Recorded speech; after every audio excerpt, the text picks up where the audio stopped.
But it's not always fair to look at what a man did who's lower down the chain of command and say he did that on purpose.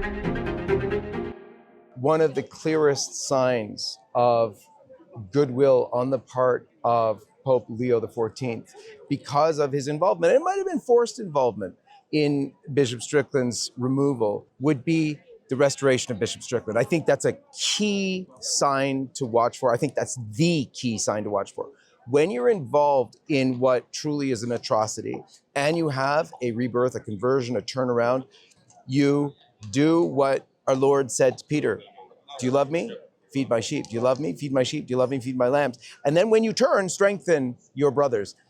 And if you want to truly strengthen your brothers in the episcopate who all watched this disaster with Strickland, I think most American bishops, anyway, at least knew Strickland to be the holiest among them, bar none. And seeing his removal was devastating on so many and on the faithful. I think it would be still a moderate measure, but a measure of outreach in a positive way to restore Bishop Strickland. Well, of course, and that's remains to be seen. The appointments. Is he going to leave Parolin in? Is he going to, is he going to like leave the apparatus that Francis set up alone? And we're going to find that out fairly soon, I would think. So is he going to undo some of the scandals, such as the Strickland scandal? We don't know yet. But I agree with you. Now he's in charge. Now we get to find out. And it's not always, not to use a Nuremberg defense, but it's not always fair to look at what a man did who's lower down the chain of command and say that is, he did that on purpose. Everybody's got pressure. There's political pressure. Even Cardinal Burke, he calls for the dubia. He issues the dubia. But many people were critical of Cardinal Burke, who I love very much, because he never really came out and denounced Francis in the issues over which the dubia were written. So even a churchman like Cardinal Burke understands the threat of schism. He's concerned about scandalizing the faithful. You and I, because we're journalists, we would love him to just come out and blast away. But he can't. That's not the way the church works, unless he wants to die on that hill, and that's it. And he's gone, So I think everybody really needs to take into account that these are not bloggers, these bishops and cardinals.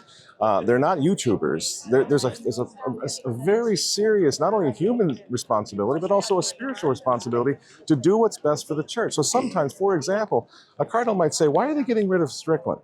But this is what Francis wants, because Francis is the one that got rid of Strickland, no matter what. He's the one that wanted it to happen. But do we expect heroism on these bishops and cardinals to just reject the Pope, just resist him right to his face, as we as laymen are more able to do? No, we can't do that. So there's a lot behind the scenes of these things. I'm really curious to have a conversation with Bishop Strickland and to see what he thinks. So like I said before, I'm really pleased that he came out beautifully, I think, right away and showed the face of Christ in this situation.